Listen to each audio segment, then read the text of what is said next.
L'inquiétude est une prison silencieuse. Elle n'a pas de barreaux visibles, mais elle t'enferme quand même. Elle te prive de sommeil, épuise ton esprit et te fait vivre des batailles qui n'existent que dans ta tête. Et tu le sais. Tu sais ce que c'est que de porter des pensées qui ne s'arrêtent jamais, des questions sans réponse et des peurs qui semblent plus grandes qu'elles ne le sont réellement. C'est pourquoi ce message commence ainsi, sans détour. Ta paix intérieure ne se perd pas à l'extérieur, elle se perd à l'intérieur. Et c'est aussi là que tu vas la retrouver. La vie ne va pas s'arrêter pour que tu puisses respirer. Elle ne va pas s'organiser pour que tu te sentes prêt. Elle ne va pas s'aligner pour que tu n'aies pas peur. Alors, que peux-tu faire? Maîtriser ton esprit. Arrêter de lutter contre ce qui n'est pas entre tes mains. Apprendre à agir au lieu d'imaginer. Te parler avec la vérité au lieu de te punir. Et surtout, avoir confiance en toi, dans ton processus et dans ce que Dieu arrange quand tu lâches prise. La paix n'est pas un cadeau, c'est une discipline, un entraînement, une décision répétée maintes fois jusqu'à ce que l'esprit apprenne à arrêter de se saboter. Et aujourd'hui, tu vas comprendre ce processus avec une clarté brutale. Tu vas voir pourquoi tu t'inquiètes autant, comment tu te détruis sans t'en rendre compte, et ce que tu as besoin de changer pour retrouver la stabilité que ta vie réclame depuis longtemps. Reste jusqu'à la fin. Non pas parce que ça sonne bien, mais parce que ces leçons sont pratiques, applicables et réelles. Ce sont des outils pour celui qui en a assez de survivre mentalement et qui veut enfin vivre en paix. 1. Lâche ce que tu ne contrôles pas. L'esprit fonctionne comme un point fermé. Plus il serre, plus il fait mal. Plus il force, plus il se blesse. Et pourtant, lorsque quelque chose nous inquiète, la première chose que nous faisons est de serrer davantage. Retenir l'idée, répéter le scénario, imaginer 1000 fins en essayant de contrôler ce qui n'a jamais été entre nos mains. C'est le problème. Nous pensons que tenir nous donne de la sécurité, alors qu'en réalité, la sécurité commence lorsque nous lâchons. Lâcher ce que tu ne contrôles pas n'est pas une belle phrase. C'est l'une des batailles les plus matures et les plus difficiles qu'un être humain puisse mener. C'est regarder en face ce qui t'inquiète et accepter, avec l'esprit ferme et le cœur stable, que ta force ne réside pas dans le fait de tout dominer, mais dans le fait de diriger ton énergie vers ce qui dépend de toi. C'est un acte d'honnêteté brutale envers toi-même, car tu reconnais que ta souffrance ne vient pas du monde, elle vient de ta résistance à l'inévitable. L'inquiétude naît lorsque ton esprit essaie de prédire, de corriger ou d'anticiper des situations qui sont hors de ta portée. Ce besoin de tout contrôler est un piège déguisé en responsabilité. Tu penses que tu es en train de t'occuper, mais en réalité, tu t'épuises. L'inquiétude n'est pas une stratégie, c'est du bruit. Ce n'est pas de la préparation, c'est de la tension. Elle ne te protège pas, elle t'affaiblit. La vie ne répond pas à ton contrôle, elle répond à tes actions, à tes décisions et à l'énergie que tu mets dans ce qui est entre tes mains. Lorsque tu comprends cela, quelque chose change. Tu te rends compte qu'il y a des choses que tu ne dois plus porter, qu'il y a des conversations que tu n'auras jamais, des réponses qui n'arriveront pas et des situations que tu n'as pas le pouvoir de résoudre. Tu te rends compte que vouloir contrôler l'incontrôlable est comme essayer de retenir de l'eau entre tes doigts. Plus tu serres, moins tu as. Lâcher n'est pas abandonner. Abandonner, c'est arrêter d'essayer. Lâcher, c'est arrêter de souffrir pour ce qui ne te concerne pas. C'est te respecter, protéger ton esprit, honorer ton énergie. C'est te rendre compte que ta paix est trop précieuse pour être gaspillée dans des guerres qui ne te concernent pas.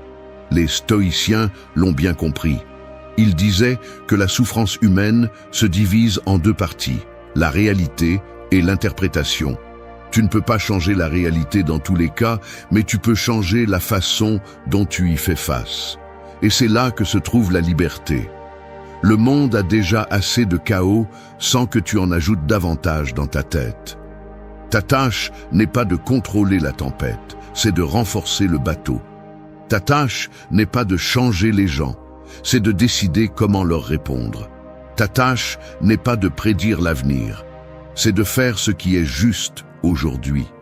Tout le reste n'est qu'illusion, épuisement, confusion. Lâcher ce que tu ne contrôles pas, c'est retrouver ta force, car tu cesses de te battre inutilement pour te concentrer sur des batailles que tu peux gagner. Pour y parvenir, tu dois t'entraîner à quelque chose que l'on ne nous enseigne presque jamais, l'acceptation. L'acceptation n'est pas de la passivité, c'est de la clarté. C'est te dire la vérité sans l'adoucir. C'est reconnaître ce qui est sous ton influence et ce qui est hors de ta portée.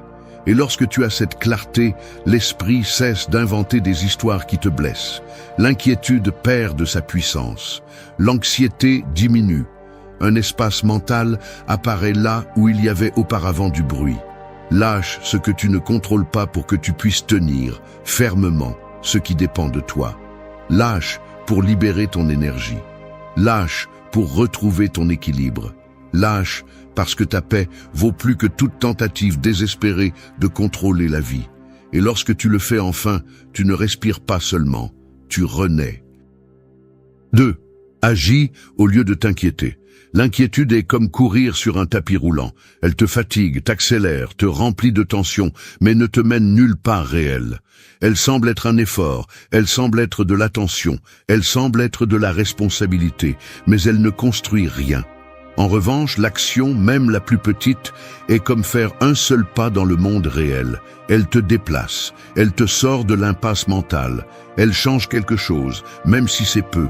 La différence entre s'inquiéter et agir est la différence entre sentir que tu fais quelque chose et vraiment le faire. Beaucoup de gens vivent piégés dans leur tête, pensant, imaginant, analysant, tournant en rond, répétant des scénarios qui n'arrivent jamais. Et ils pensent que c'est se préparer. Mais dans la vie réelle, la pensée sans action est un poids, pas un outil. C'est comme porter un sac à dos plein de pierres qui ne te servent à rien. Cela t'épuise mais ne résout rien. Cela te maintient occupé mais ne te fait pas avancer. L'action, en revanche, a une qualité sacrée. Elle transforme l'anxiété en direction. Quand tu décides de bouger, même si c'est avec un pas minimal, ton esprit change d'état. Une partie de toi qui était endormie depuis longtemps s'active. Le sens de l'agence s'allume, cette sensation interne de « je peux faire quelque chose ». Et quand tu retrouves cela, l'inquiétude perd de sa force, parce que l'inquiétude vit de la peur, mais l'action vit de la clarté. C'est pourquoi tant de gens qui pensent trop souffrent trop. L'esprit est fait pour analyser, oui, mais aussi pour t'épuiser quand tu ne lui donnes pas une issue. Pense à ceci, chaque fois que tu t'inquiètes pour quelque chose que tu pourrais faire, tu paies double. Tu donnes du temps au problème, et en plus, tu lui donnes de l'énergie. Et tout ça pour rester au même endroit. L'action brise ce cercle parce qu'elle transforme le « je ne peux pas » en « je commence ». Même si ton avancement est petit, même si tu n'as pas une vue d'ensemble, même si tu ne sais pas si ça sera parfait, l'action n'a pas besoin de perfection, elle a besoin d'intention. Les stoïciens l'ont mieux compris que quiconque. Ils disaient que la souffrance se multiplie quand nous restons dans l'esprit au lieu de nous mouvoir dans la vie. Pour eux, l'action correcte était un antidote contre l'incertitude, car elle mettait l'individu en direction de son destin au lieu de rester paralysé par ce qu'il ne pouvait pas contrôler. L'action n'élimine pas tous les problèmes, mais elle en élimine un très important, la paralysie. Agir ne signifie pas toujours faire quelque chose de grand. Parfois, c'est envoyer un message en attente, ranger ton espace, marcher 10 minutes pour te dégager l'esprit, prendre une petite décision que tu as évitée, commencer une tâche sans penser à la terminer. Ces mouvements brisent l'inertie mentale et te rendent une sensation de stabilité interne que l'inquiétude ne pourra jamais te donner. Parce que l'inquiétude t'affaiblit, mais l'action t'organise. L'action est aussi une forme de dialogue avec toi-même. Elle te dit « je suis en charge, j'avance, je ne me cache pas derrière la peur ». Et quand ton esprit entend cela, il change, il se calme, il s'aligne, il commence à avoir confiance. L'inquiétude, en revanche, te parle depuis la méfiance totale. Elle te dit « quelque chose de mauvais peut arriver, tu n'es pas encore prêt, attends un peu plus, imagine le pire scénario ». Et si tu l'écoutes trop, tu deviens esclave de tes propres pensées. C'est pourquoi ce point est fondamental. S'inquiéter ne te prépare pas, mais agir, oui. Tu n'as pas besoin d'avoir un plan parfait, tu as besoin du premier pas. Tu n'as pas besoin de garantie, tu as besoin d'intention. Tu n'as pas besoin de tout savoir, tu as besoin de bouger. 3. Organise tes pensées. L'esprit peut sembler être une maison pleine de pièces ouvertes, où tout est mélangé. Des souvenirs éparpillés sur le sol, des peurs rangées dans des tiroirs qui ne se ferment jamais, des idées qui entrent et sortent comme si elles avaient la permission de tout désorganiser. Quand cette maison intérieure est dans cet état, l'inquiétude grandit. Non pas parce que les problèmes sont gigantesques, mais parce que ton esprit est trop chaotique pour les voir clairement.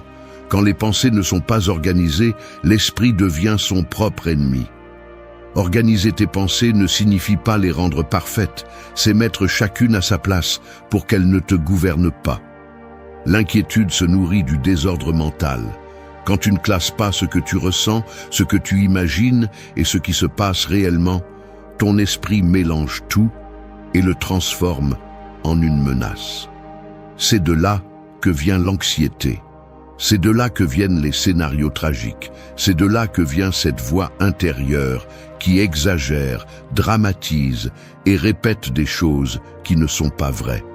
La plupart des gens ne souffrent pas de la réalité. Ils souffrent de ce qu'ils croient que la réalité pourrait devenir.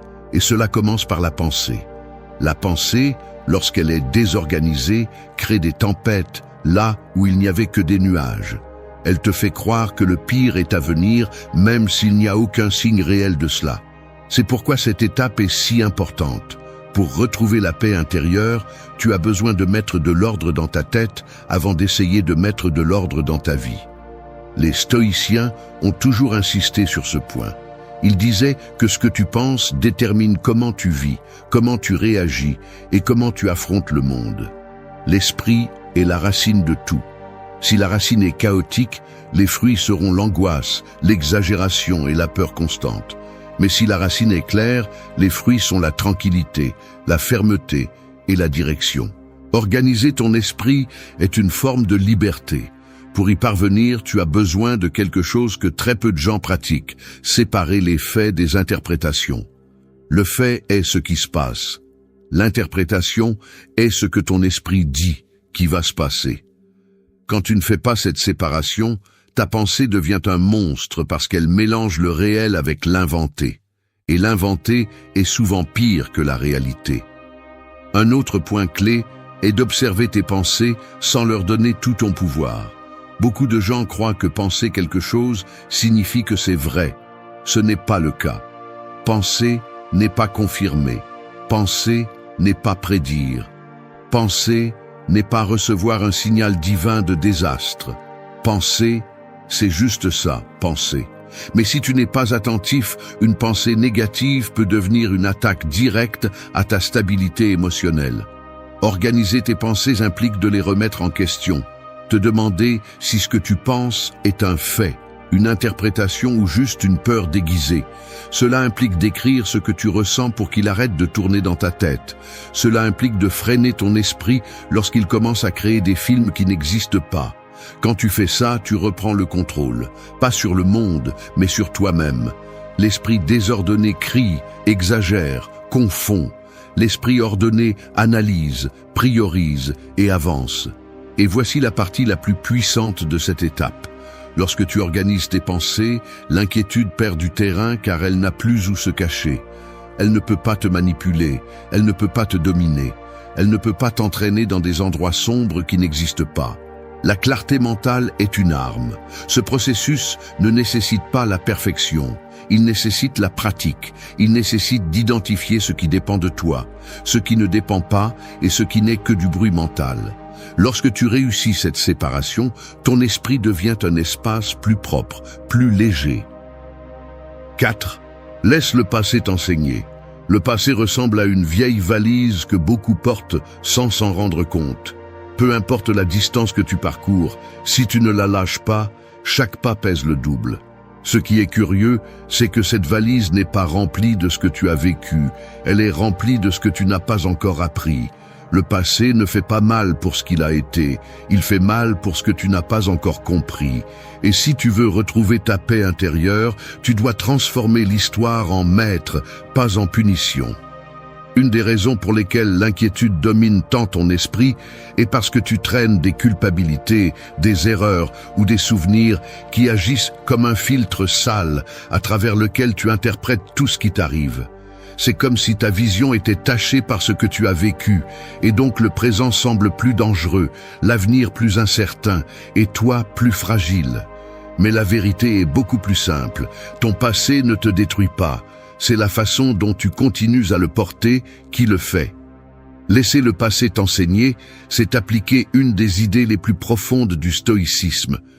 Les erreurs ne sont pas des chaînes, ce sont des livres ouverts. Le problème est que la plupart préfèrent se punir plutôt que de les lire. Ils se répètent des phrases comme « j'aurais dû faire différemment »,« comment n'ai-je pas réalisé ?» Je ne peux pas croire que j'ai permis cela, sans comprendre que ce dialogue interne ne résout rien et ne fait que prolonger la douleur. Le passé est déjà arrivé. Il a déjà laissé une trace. Il a déjà joué son rôle.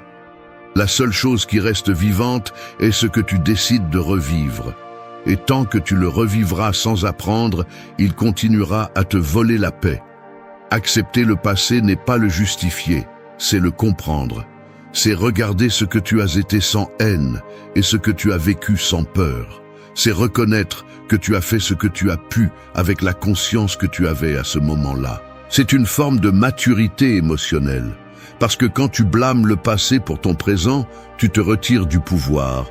Mais quand tu l'utilises comme référence et non comme condamnation, tu récupères l'autorité sur ta vie. Le passé devient également un ennemi lorsque tu restes coincé dans les « et si ». C'est l'un des pièges mentaux les plus destructeurs. Et si j'avais choisi différemment? Et si je ne m'étais pas trompé? Et si j'avais dit autre chose? Mais le « et si » ne construit rien. Il ne fait que stagner. Il ne fait qu'ouvrir des blessures qui étaient en train de se refermer. Il ne fait que te faire combattre quelque chose qui est déjà terminé. Si tu veux la paix, tu dois passer de « pourquoi cela m'est-il arrivé » à « qu'est-ce que j'ai appris de cela ?» C'est la différence entre souffrir et évoluer, entre répéter la même erreur 10 fois ou la transformer en point de départ, entre rester coincé dans la douleur ou la transformer en sagesse.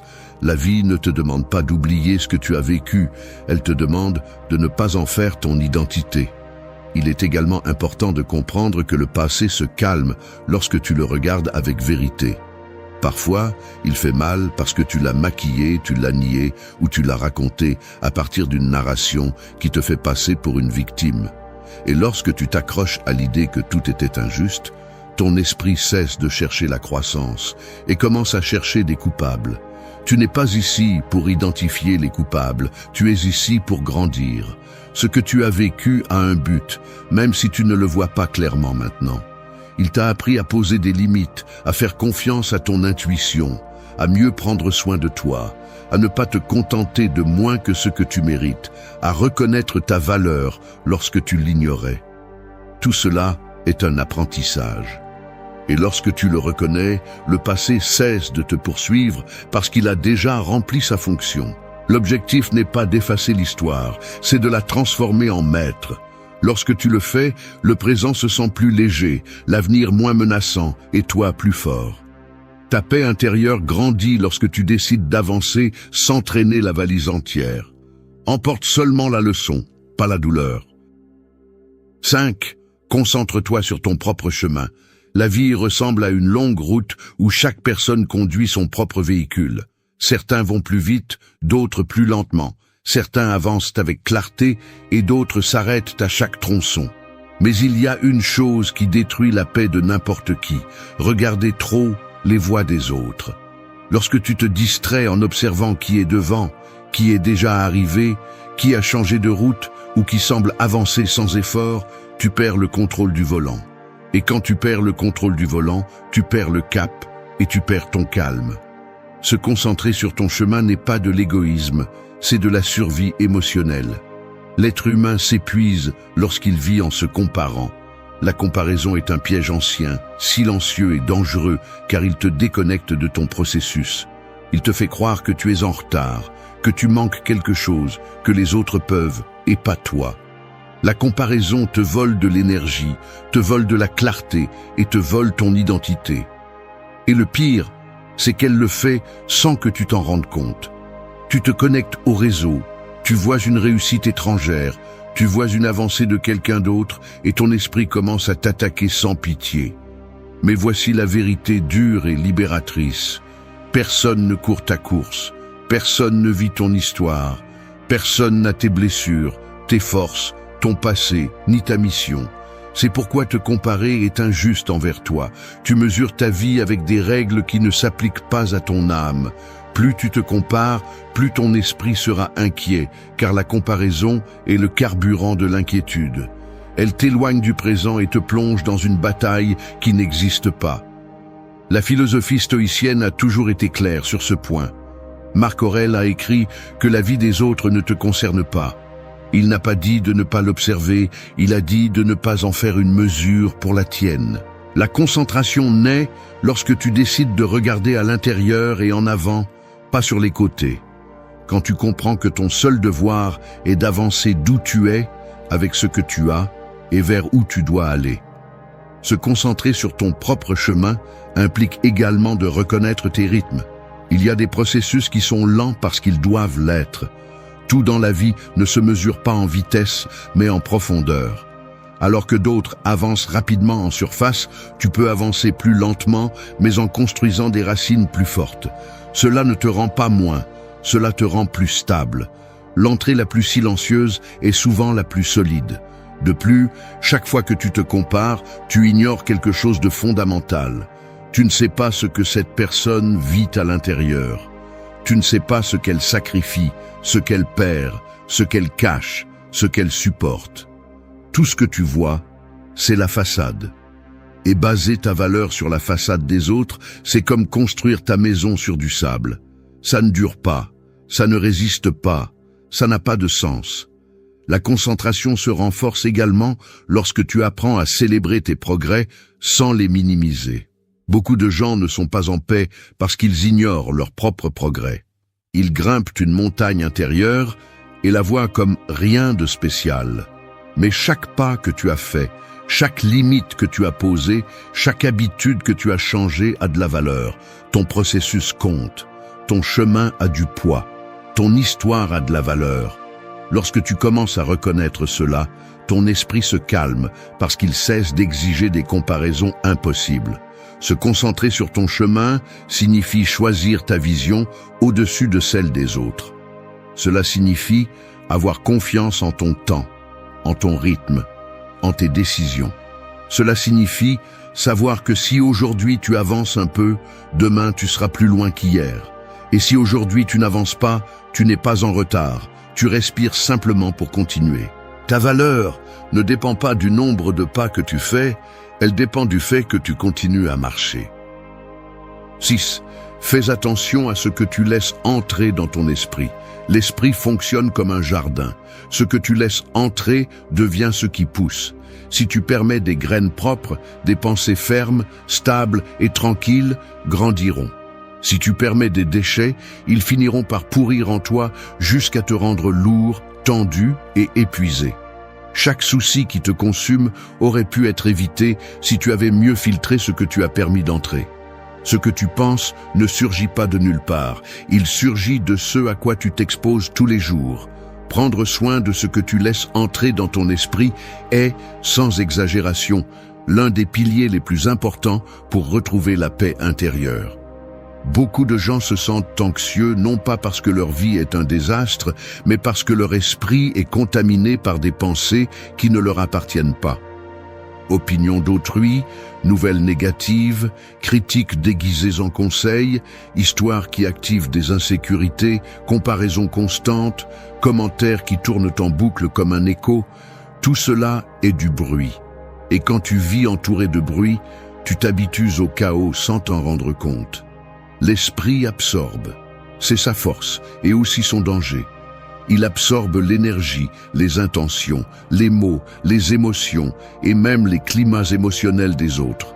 C'est pourquoi, si tu ne filtres pas, Tu te remplis de ce que les autres déchargent. Tu deviens un conteneur de soucis d'autrui, au lieu d'être le gardien de ton propre calme. Et tu n'es pas là pour porter ce que les autres ne veulent pas traiter. La philosophie stoïcienne était extrêmement ferme sur ce principe. Ils enseignaient que l'esprit devait être protégé, tout comme tu protèges ton corps. Tu ne mangeras pas de nourriture pourrie, alors pourquoi permets-tu des pensées qui t'empoisonnent? Tu ne boirais pas d'eau sale, alors pourquoi acceptes-tu des mots qui te blessent? Tu ne permettrais pas à n'importe qui d'entrer chez toi et de tout déranger, alors pourquoi permets-tu à n'importe qui d'entrer dans ta tête? Prendre soin de ton esprit ne signifie pas t'isoler du monde, cela signifie choisir ce qui te renforce au lieu de ce qui t'affaiblit. Cela signifie décider quel contenu tu consommes, quelles conversations tu permets, quels environnements tu fréquentes et quelles personnes ont accès à ton énergie. Tout ce qui existe ne mérite pas ton attention. Tout ce que tu entends ne mérite pas de rester à l'intérieur. Tout ce que tu vois ne mérite pas de l'espace dans ta tête. Cela implique également de surveiller tes propres habitudes. Combien de fois vérifies-tu les réseaux? Combien d'heures passes-tu à te comparer? Combien de fois nourris-tu tes insécurités en cherchant des signes qui confirment tes peurs? Lorsque ton esprit est exposé à des stimuli constants, il s'épuise. Quand il s'épuise, il exagère. Et quand il exagère, tu te préoccupes de choses qui en réalité ne sont pas si grandes. Ce qui semble être de l'anxiété est souvent juste une saturation mentale. L'esprit a besoin de silence pour retrouver sa force. Il a besoin de pause, il a besoin de limites, il a besoin de distance par rapport au bruit. Si tu ne lui donnes pas cela, il commencera à réagir de manière impulsive, dramatique, exagérée. Non pas parce qu'il est brisé, mais parce qu'il est surchargé. L'inquiétude ne naît pas toujours de la peur. Elle naît souvent de l'excès d'informations inutiles que tu as accumulées sans t'en rendre compte. 7. Parle-toi avec gentillesse. La voix intérieure fonctionne comme un narrateur que personne d'autre n'entend, mais qui définit ton monde. C'est comme un microphone allumé dans ta tête qui amplifie tout ce que tu dis de toi-même. Si ce microphone répète la violence, tu te détruis. S'il répète la culpabilité, tu te paralyses. S'il répète le doute, tu t'affaiblis. Mais quand cette voix apprend à être ferme et gentille en même temps, ta vie change de l'intérieur, là où cela compte vraiment. Beaucoup de gens vivent avec un esprit qui les maltraite plus que n'importe quel ennemi extérieur. Ils se parlent durement, s'insultent en silence, se jugent sans relâche, se critiquent pour chaque erreur et se punissent pour des choses que n'importe qui ferait. Cette hostilité interne détruit la paix car elle crée un environnement mental insécurisant, épuisant et plein de tensions. Et personne ne peut vivre en paix si sa propre pensée lui tire dessus à chaque fois qu'il respire. L'inquiétude se nourrit beaucoup de cette voix interne agressive. Quand ton esprit te parle comme un ennemi, tout problème semble plus grand. Toute incertitude devient une menace. Toute erreur du passé devient une condamnation éternelle. La voix intérieure peut te soulever ou te couler. Elle peut te donner de la clarté ou tout embrouiller. Elle peut te défendre ou t'attaquer. Mais elle parle toujours. Et la qualité de ta vie émotionnelle dépend de la qualité de ce dialogue. Le stoïcisme ne parlait pas directement de l'amour de soi, mais il était clair sur une chose. L'esprit doit être gouverné avec fermeté et respect, pas avec violence, pas avec humiliation. Sénèque disait qu'un homme sage se traite comme il traiterait un ami précieux. Et cela signifie que la façon dont tu te parles définit ta force intérieure. La voix dure qui te demande sans pitié n'est pas de la discipline, c'est de la maltraitance. La vraie discipline guide, elle ne détruit pas. Te parler avec gentillesse ne signifie pas être mou, cela signifie être juste. Cela signifie reconnaître ton effort, valider ta fatigue, accepter que tu es en train d'apprendre et te rappeler que tu es humain. Cela signifie te corriger avec clarté sans t'insulter. Cela signifie te pousser sans te presser jusqu'à ce que tu te brises. C'est un équilibre entre sincérité et compassion. Et cet équilibre crée la paix. La gentillesse interne est aussi un antidote contre l'anxiété. Quand l'esprit t'attaque, le corps réagit avec tension. Le cœur s'accélère, la poitrine se serre, la respiration se bloque. Tout cela parce que ta propre pensée déclenche des alarmes là où il n'y a pas de danger réel. Mais quand tu te parles calmement, le corps le ressent aussi. Il se détend, la tension diminue, la clarté apparaît, l'émotion se stabilise. Le corps répond au ton de ton esprit. La voix intérieure définit aussi comment tu affrontes tes erreurs. Un esprit aimable dit « Tu as échoué, apprends et continue ». Un esprit cruel dit « Tu as échoué parce que tu es un désastre ». Vois-tu la différence? La première te construit, la seconde te détruit. Et quand tu te détruis de l'intérieur, tu perds la force mentale nécessaire pour lâcher prise sur l'inquiétude. Pire encore, tu t'habitues à douter de toi. Te parler avec gentillesse signifie remplacer des phrases destructrices par des phrases directrices. Passer de « je suis inutile » à « c'est difficile, mais je peux m'améliorer ». Passer de « je ne fais jamais rien de bien » à « aujourd'hui, cela n'a pas marché comme je l'espérais, demain je ferai différemment ». Passer de « tout va mal pour moi » à « c'est un processus, je vais continuer ». C'est un petit changement de mots, mais un énorme impact. 8. Fais confiance et lâche prise sur le résultat. La vie se comporte comme une rivière. Tu peux entrer dans l'eau, tu peux nager, tu peux avancer, tu peux décider vers où te diriger, mais tu ne peux pas contrôler le courant. Le courant suit son cours sans te demander la permission. Quand tu comprends cela, tu commences à lâcher prise sur l'obsession de vouloir tout contrôler. Et quand tu lâches prise, quelque chose apparaît qui change ta façon de vivre. La confiance. Pas la confiance naïve qui espère que tout se passera parfaitement, mais la confiance mature qui accepte que tu n'as pas besoin de contrôler le résultat pour être en paix. Contrôler le résultat est l'une des plus grandes sources de préoccupation. Tu veux que tout se passe bien, que personne ne te fasse défaut, que les choses se passent comme tu l'espères, que chaque plan fonctionne, que chaque décision soit garantie. Cette mentalité t'asphyxie parce qu'elle place ton bien-être entre les mains de l'incertain. Et l'incertain, par nature, ne se contrôle pas. La peur se multiplie lorsque tu essaies de gouverner l'imprévisible. Lâcher prise sur le résultat signifie reconnaître que tu as déjà fait ta part. Cela signifie te donner la permission de te reposer après avoir mis ton effort, ton intention, ton énergie et ta responsabilité. Tu ne peux pas faire plus que ce que tu as déjà fait. Tu ne peux pas forcer la vie à t'obéir. Tu ne peux pas forcer tout à couler exactement comme tu l'as en tête. La seule chose que tu peux faire est d'agir avec clarté et de laisser le chemin s'ouvrir comme il doit s'ouvrir. La vraie confiance ne naît pas lorsque tout est sûr. Elle naît lorsque tu décides de faire confiance même si rien n'est clair. C'est un acte de force mentale, pas de chance. C'est te dire à toi-même: ce qui est entre mes mains, je le ferai avec excellence. Ce qui ne dépend pas de moi, je le laisse entre les mains de Dieu, de la vie, du destin, de l'ordre naturel. Cette décision te libère de poids qui n'ont jamais été les tiens. Les stoïciens parlaient de ce principe tout le temps.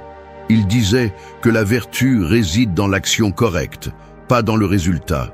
Le résultat appartient au monde extérieur. L'action t'appartient. Quand tu comprends cela, tu te débarrasses du fardeau de vouloir contrôler ce qui est hors de ta portée. Tu n'es pas responsable que tout se passe bien. Tu es responsable de donner ta meilleure version sans détruire ta paix. Lâcher prise signifie aussi avoir confiance en ce qui ne fonctionne pas. Cela te montre un chemin. Que les portes fermées sont des redirections, pas des punitions.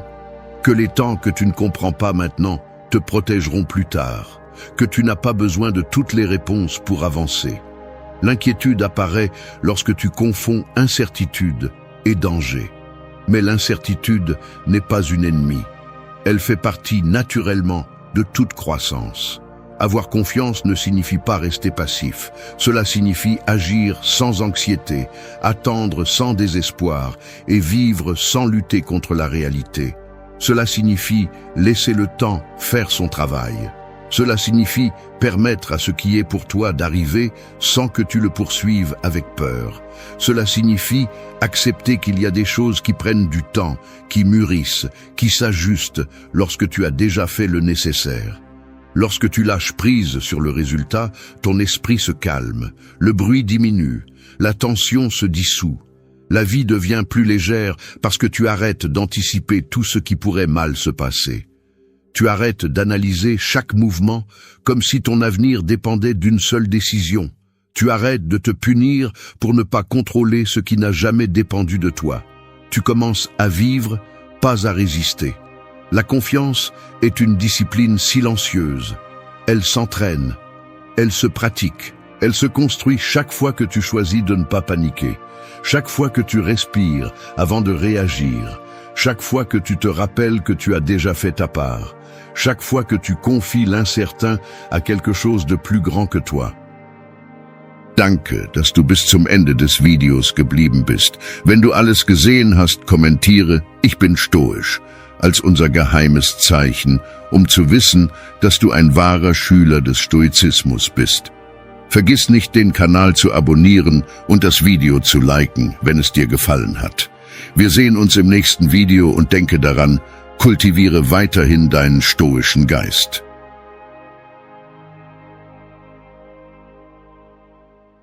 On dit que le passé est comme une ombre collée à nos talons, mais la vérité est plus crue. Ce n'est pas une ombre, c'est un chien qui ne te mord que si tu cours. Si tu t'arrêtes, si tu le regardes en face, il cesse de te poursuivre. C'est la partie que personne ne te dit, parce qu'il est plus facile de blâmer le passé que de l'affronter. Mais ici, nous ne sommes pas là pour marcher doucement autour de la vérité. Nous sommes là pour dire les choses comme elles sont. Ton passé n'est pas un monstre qui vient te détruire. C'est un maître qui t'a montré ce que tu avais besoin d'apprendre, même si c'était à coups durs.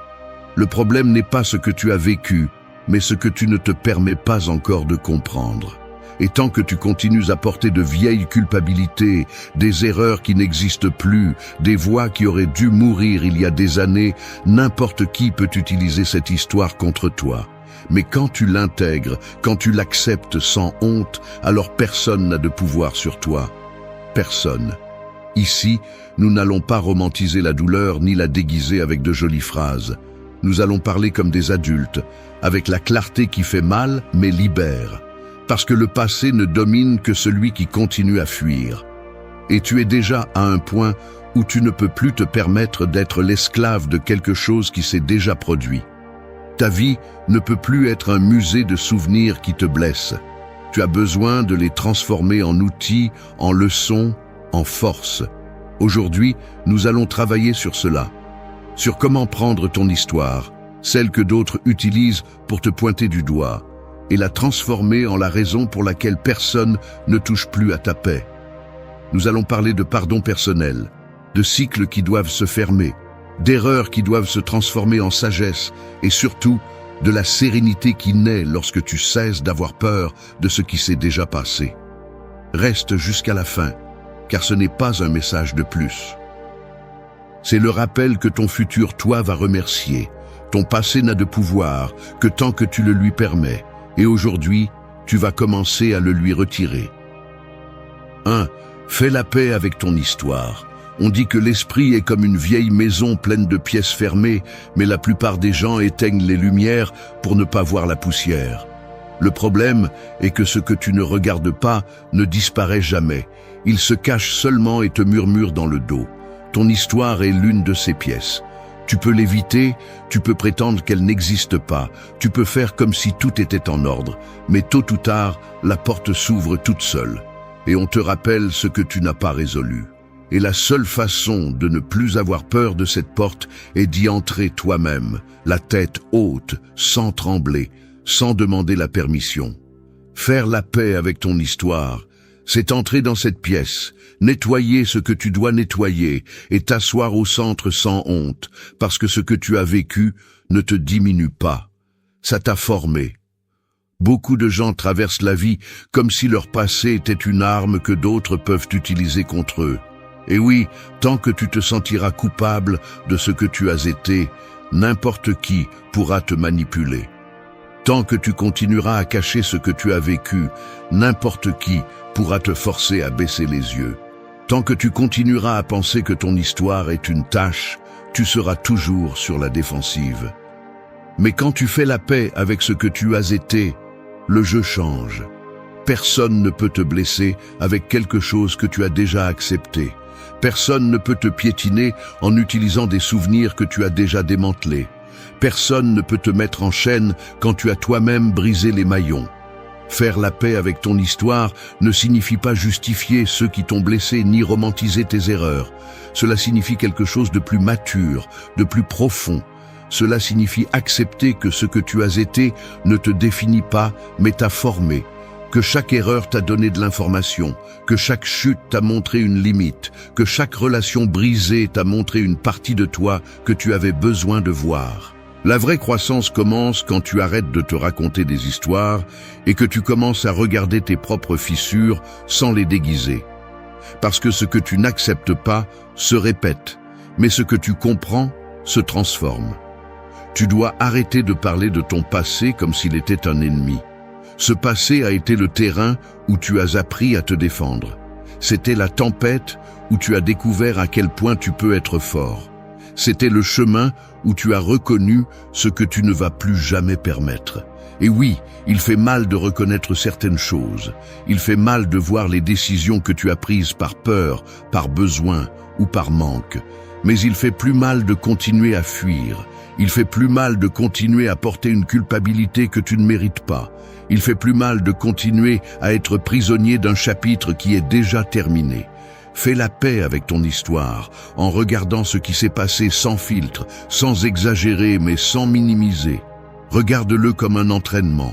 Regarde-le comme une version de toi qui a fait de son mieux avec ce qu'elle savait. Cette personne du passé n'était pas stupide ni faible. Elle était inexpérimentée. Elle apprenait. Elle survivait. Et tu ne peux pas continuer à punir ton ancien moi pour ne pas avoir la sagesse que tu as aujourd'hui.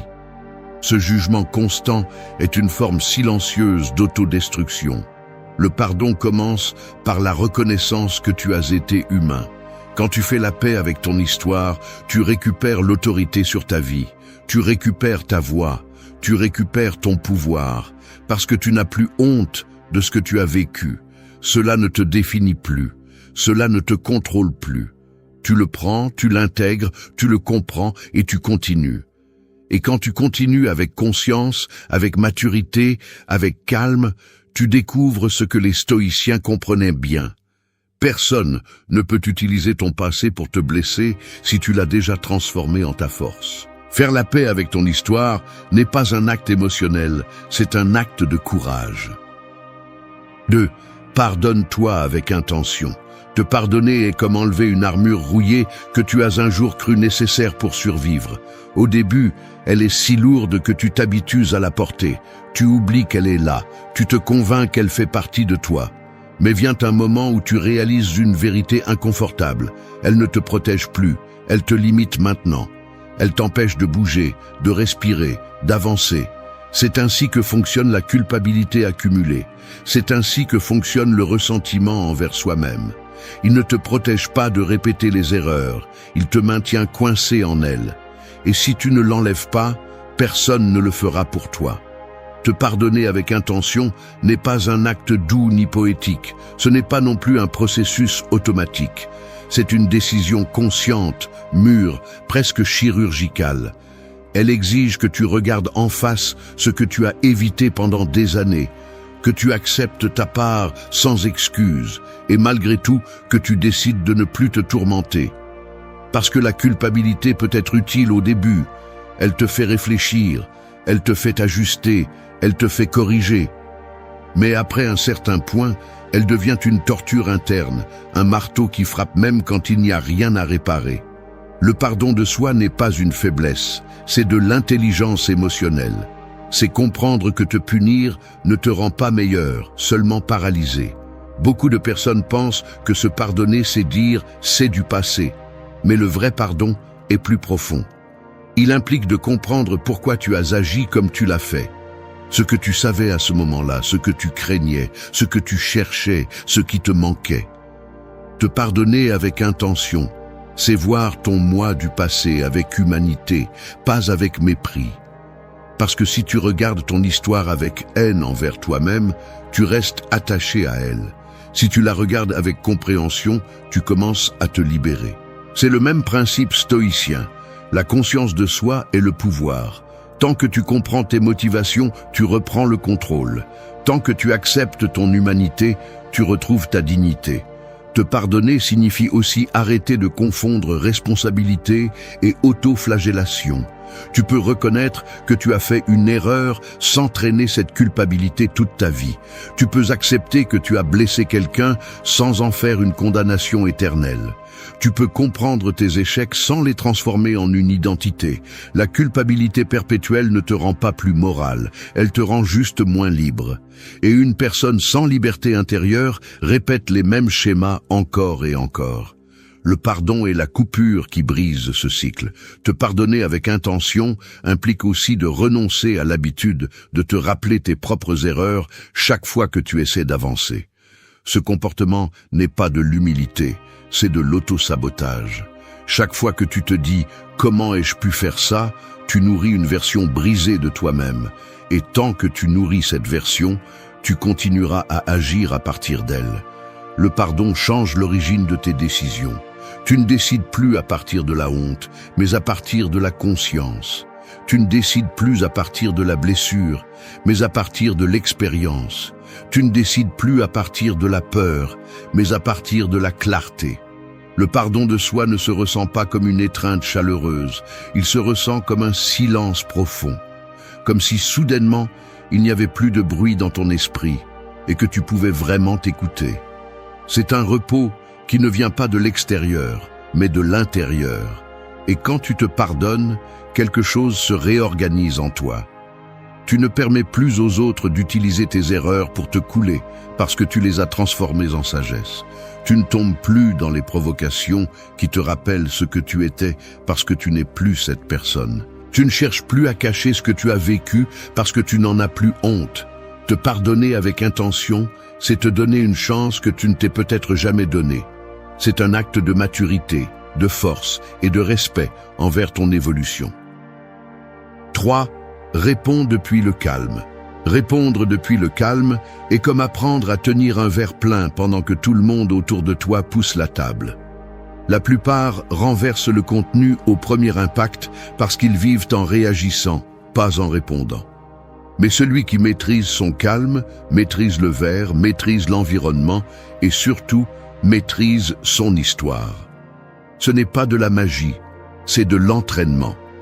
C'est la décision quotidienne de ne pas laisser ton passé, tes blessures ou tes anciennes émotions décider pour toi.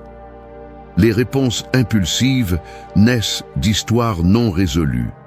Chaque fois que tu réagis avec colère, anxiété ou désespoir, tu ne réponds pas au présent, tu réponds à un écho du passé. C'est pourquoi beaucoup de gens se sentent déconnectés après avoir explosé, parce que leur réaction n'avait rien à voir avec le moment, mais avec quelque chose de beaucoup plus ancien. Répondre depuis le calme ne signifie pas être passif, cela signifie être conscient. Cela signifie décider comment agir depuis ta version actuelle, pas depuis ta version blessée. Le calme est une arme stratégique. Les gens ne le comprennent pas parce qu'ils croient que le calme est une faiblesse. Mais le calme est le contrôle, c'est la force contenue, c'est la capacité d'observer sans se perdre. Réagir est facile, n'importe qui peut le faire. Répondre depuis le calme nécessite du caractère. Cela t'oblige à penser avant de parler, à respirer avant de lancer une attaque, à regarder la situation de l'extérieur avant d'agir de l'intérieur. C'est le leadership sur ton propre être. Et celui qui se dirige lui-même n'est jamais contrôlé par les autres. Répondre depuis le calme n'est pas ignorer ce qui se passe, c'est l'interpréter depuis un point de vue plus élevé. La plupart des gens sont piégés dans leur premier élan et confondent élan avec vérité. Mais le premier élan vient presque toujours de la blessure. Le calme te permet de filtrer. Il te permet de distinguer le réel de l'émotionnel. Il te permet de voir l'intention derrière les mots des autres et de ne pas tomber dans les provocations qui cherchent à t'entraîner dans une bataille mentale qui ne te concerne pas. Celui qui répond depuis le calme dérange. Les gens qui vivent de la réaction sentent que leur pouvoir fond lorsqu'ils ne peuvent pas te sortir de ton centre. ils essaieront de te provoquer, de t'élever la voix, de te rappeler de vieilles erreurs, de presser tes points sensibles. Mais si tu restes ferme, sans te perturber, sans perdre le contrôle, leurs mots tombent au sol sans faire de bruit. Ton calme les désarme parce qu'ils révèlent quelque chose qu'ils n'ont pas. La maîtrise intérieure.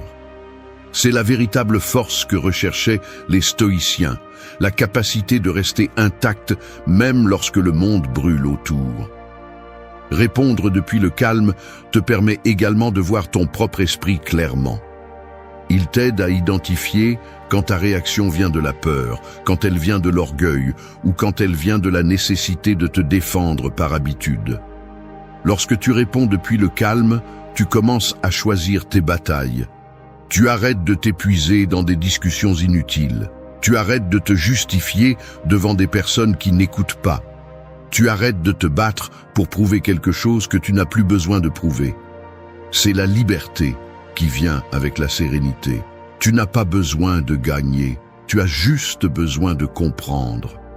Le calme te protège contre les attaques déguisées en commentaires innocents, contre les manipulations émotionnelles et contre les critiques qui cherchent à toucher tes vieilles blessures. Chaque réponse calme envoie un message silencieux.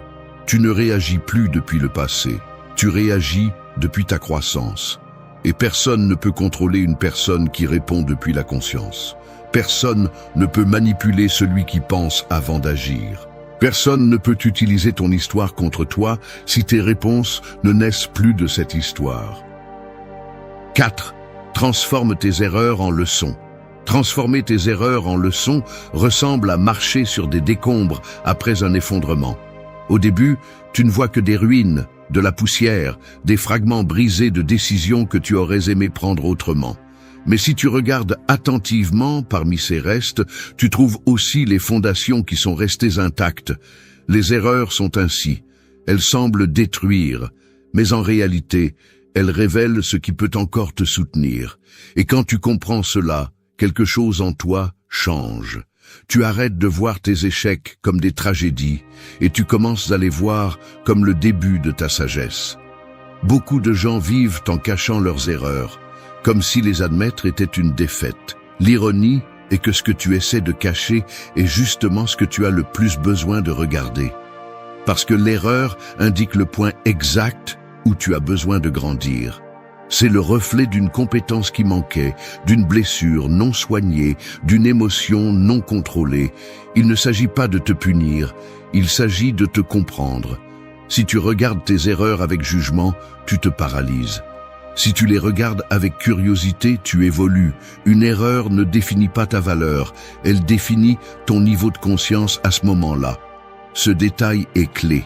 Nous agissons tous avec l'information que nous avions à ce moment-là, avec les émotions que nous étions capables de gérer, avec la maturité que nous avions construite. Demander à ton toi du passé d'agir comme ton toi actuel est injuste, c'est cruel et cela te maintient piégé. Lorsque tu transformes l'erreur en leçon, tu acceptes cette vérité, tu as fait ce que tu pouvais avec ce que tu savais. Aujourd'hui, tu en sais plus, aujourd'hui, tu peux faire plus. Et c'est pourquoi, aujourd'hui, tu peux transformer ce qui te blessait auparavant. Pour transformer une erreur en leçon, tu dois l'observer sans fuir. La prendre en main, l'examiner, en assumer la responsabilité sans te détruire. La responsabilité te libère, mais la culpabilité t'enchaîne. Cette différence est ce qui marque la distance entre une personne qui grandit et une personne qui sombre. La responsabilité dit « j'ai appris », je m'améliorerai. La culpabilité dit « j'ai échoué, je ne vaux rien ». Choisis bien de quelle voie tu veux construire ton futur. Tu dois aussi comprendre que tes erreurs ne te rendent pas moins digne. Elles te rendent humain. La perfection n'enseigne pas, la chute, oui. Les philosophes anciens le savaient. Le chemin vers la force n'est pas une ligne droite, c'est une séquence de trébuchements qui te forcent à te réveiller. Chaque erreur te montre les conséquences d'agir sans conscience. Chaque erreur te force à voir ce que tu niais. Chaque erreur te pousse à prendre en charge une fois pour toutes. C'est sa fonction, non pas te punir, mais te réveiller. Transformer tes erreurs en leçons, implique de cesser de répéter de vieux schémas. Cela implique de te demander ce qui t'a poussé à agir ainsi. Quelle émotion t'a dominé? Quelle pensée t'a trompé? Quel vide t'a fait prendre des décisions par manque? Et quand tu comprends, alors tu peux corriger. Pas à partir de la peur, mais à partir de la lucidité. Pas à partir de la colère, mais à partir de l'apprentissage. Pas à partir de la honte, mais à partir de la responsabilité. Celui qui apprend de ses erreurs devient intouchable, non pas parce qu'il ne fait plus d'erreurs, mais parce que chaque erreur le rend plus conscient. Les personnes qui essaient de te faire honte avec ton passé perdent leur pouvoir quand elles découvrent que tu t'es déjà éduqué avec lui. Parce qu'il n'y a pas d'arme plus inoffensive que celle que tu connais déjà. Et il n'y a pas d'attaque plus faible que celle qui utilise comme insulte quelque chose que tu as déjà transformé en enseignement. Tes erreurs étaient des maîtres déguisés. Certains ont enseigné avec douceur, d'autres avec brutalité, mais tous t'ont poussé vers une version plus éveillée de toi-même. 5. Ferme les cycles internes. Fermer les cycles internes, c'est comme marcher dans un couloir rempli de portes ouvertes. Chacune représente quelque chose que tu as laissé en suspens, une conversation que tu n'as jamais eue, des excuses que tu n'as jamais présentées, une vérité que tu n'as jamais acceptée, une émotion que tu n'as jamais affrontée. Tant que ces portes restent ouvertes, ton esprit continue de revenir vers elles. Tu continues à regarder, à te souvenir, à ressentir la même chose encore et encore. Et le pire, c'est que tu ne progresses pas, parce que personne ne peut avancer en regardant en arrière. Fermer les cycles, ce n'est pas oublier le passé, c'est arrêter de vivre dedans. Beaucoup de gens pensent qu'un cycle se ferme avec le temps, mais le temps ne ferme rien. Il t'éloigne seulement physiquement de ce que tu n'as pas résolu émotionnellement. Tu peux être à des années de distance d'une situation et pourtant la ressentir comme si elle s'était produite hier. Cela se produit parce que le cycle reste ouvert en toi. Et tant qu'il est ouvert, n'importe qui peut le toucher et provoquer une réaction. Fermer un cycle, c'est enlever l'énergie de ce souvenir. C'est lui dire « j'ai appris, j'ai compris, je n'ai plus besoin de toi pour continuer à avancer ». Fermer les cycles internes n'implique pas toujours de te réconcilier avec quelqu'un d'autre. Souvent, cela implique de te réconcilier avec toi-même. Accepter que tu ne recevras pas les excuses que tu méritais. Comprendre que tu n'obtiendras pas les réponses que tu cherchais. Reconnaître que certaines étapes ne reviendront pas. Ce que tu n'acceptes pas te consume. Ce que tu acceptes te libère. C'est pourquoi fermer les cycles est un acte de maturité émotionnelle. C'est reconnaître qu'il y a des chapitres que seul toi peux clôturer, parce que l'autre personne ne le fera jamais pour toi. Fermer les cycles signifie aussi arrêter de revoir tes anciennes décisions dans le but de te punir. Cette habitude est destructive. Elle te maintient coincé dans une version de toi qui n'existe plus. Quand tu revois pour comprendre, pas pour t'attaquer. Demande-toi, qu'ai-je appris? Qu'ai-je compris? Qu'est-ce que je ferais différemment aujourd'hui? Et ensuite, lâche prise. Tu n'as pas besoin de rouvrir la porte pour vérifier si la douleur est toujours là. Bien sûr qu'elle est là si tu la cherches. Le cycle se ferme lorsque tu décides d'arrêter de le nourrir. Il y a une erreur courante, croire que fermer un cycle signifie arrêter de ressentir. Non. Le fermer, c'est ressentir ce que tu dois ressentir, le traiter, le nommer, le comprendre, et ensuite te permettre de continuer à avancer. Réprimer ne ferme rien, cela enferme seulement. Et ce qui est enfermé explose plus tard.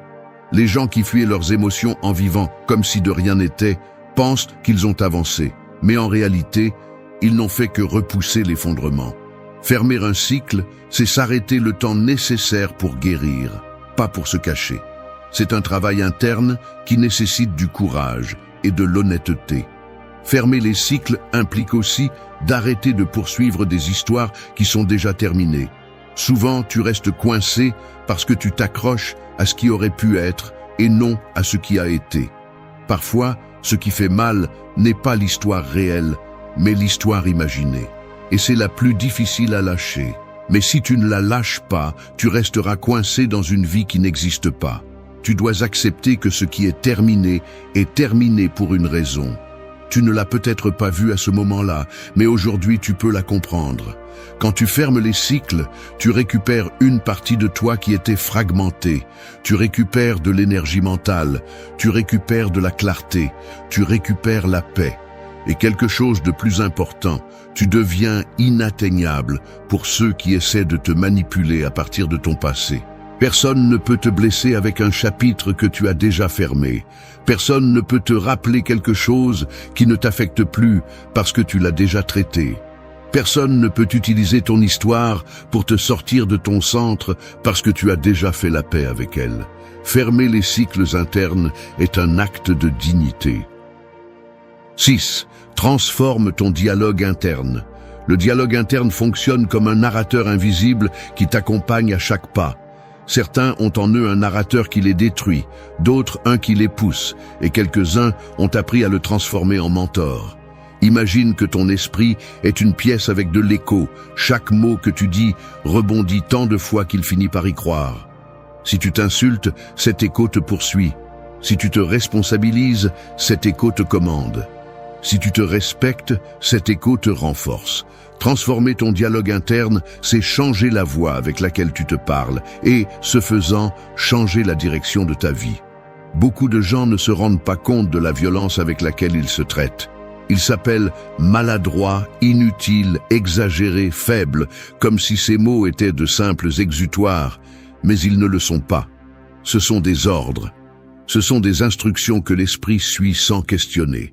Ce que tu te dis constamment devient ton identité. C'est pourquoi transformer le dialogue interne n'est pas un acte d'estime de soi superficiel, c'est un acte de discipline mentale.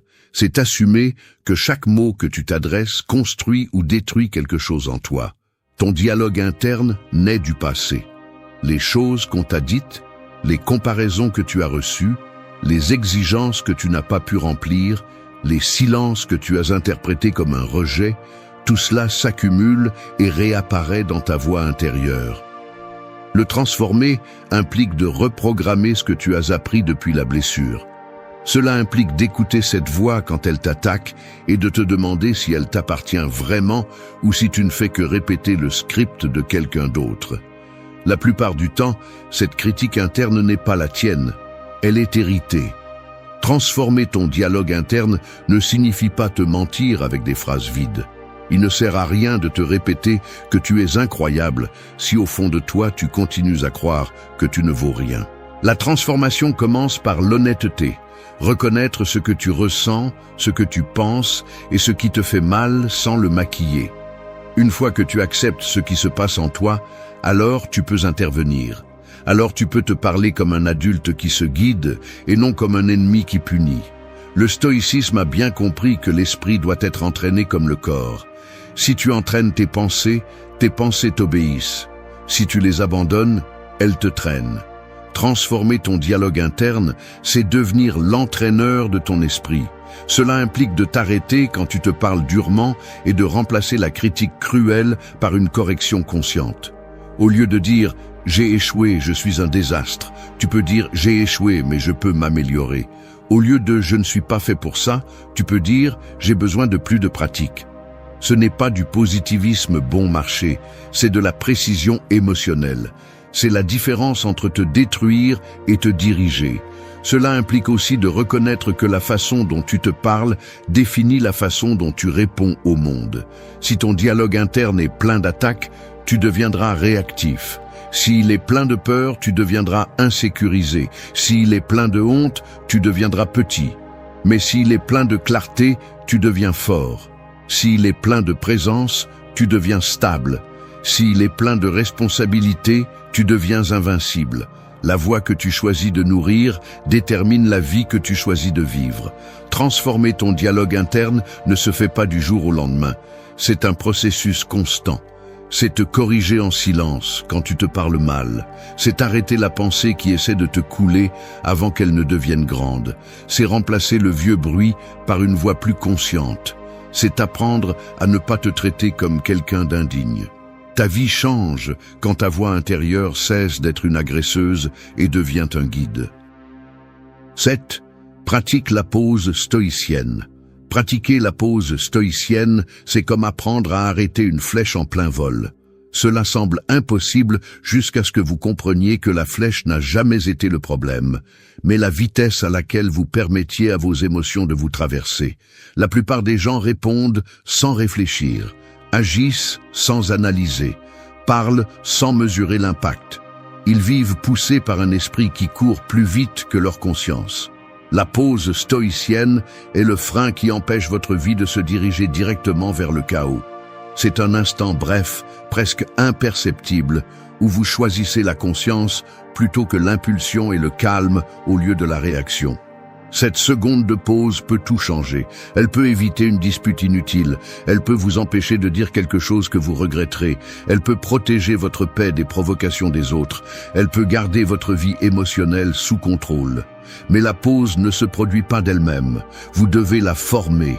Vous devez apprendre à reconnaître quand votre corps veut répondre avant que votre esprit ne se soit réveillé. Les émotions ne sont pas l'ennemi, c'est la vitesse à laquelle elles vous emportent si vous ne savez pas vous arrêter. Pratiquer la pause stoïcienne signifie rompre le schéma automatique. Ce schéma que vous avez hérité du passé, de vos blessures, de vos anciennes réactions. Cela signifie détecter quand votre cœur s'accélère, quand vos muscles se tendent, quand votre esprit commence à vous lancer des pensées impulsives qui ne représentent pas votre meilleure version. C'est à ce moment que la pause apparaît, une respiration, un silence intérieur, un espace où vous décidez quoi faire au lieu de laisser votre histoire décider pour vous. Beaucoup confondent la pause avec la faiblesse, comme si s'arrêter avant de répondre était un signe de peur. Mais la réalité est l'opposé. Il faut de la force pour rester ferme lorsque votre ego veut attaquer. Il faut de la maturité pour réfléchir lorsque votre orgueil veut réagir. Il faut de la discipline pour ne pas tomber dans des provocations conçues pour vous faire perdre le contrôle. La pause stoïcienne n'est pas de la passivité, c'est de la stratégie. C'est agir avec précision. C'est intervenir dans votre propre impulsion avant qu'elle ne vous trahisse. Quand vous pratiquez la pause, vous découvrez que la plupart de vos anciennes réactions n'avaient pas de sens. C'étaient des réponses exagérées, héritées de la douleur, basées sur des interprétations qui ne correspondent plus à la personne que vous êtes aujourd'hui. Vous commencez à voir que beaucoup de disputes étaient inutiles, que beaucoup de mots étaient remplis d'émotions et non de raison, que beaucoup de décisions étaient prises par peur et non par clarté. La pause révèle ce que vous ne pouviez pas voir auparavant. Elle vous permet également de reconnaître les intentions des autres. Lorsque vous arrêtez de réagir automatiquement, vous pouvez analyser si la personne en face de vous cherche vraiment à communiquer ou cherche simplement à vous provoquer. Vous pouvez voir si son commentaire provient de son insécurité, de sa frustration ou de son besoin de contrôle. La pause vous donne une vision, et celui qui a une vision cesse de tomber dans des pièges émotionnels. La pause ne vous protège pas seulement des autres, elle vous protège aussi de vous-même, de vos impulsions, de vos anciens schémas, de vos histoires non résolues. C'est un moment où vous vous rappelez qui vous êtes et qui vous ne voulez plus être. Un instant où vous réaffirmez votre croissance, où vous freinez cette ancienne version qui essayait de réagir pour vous.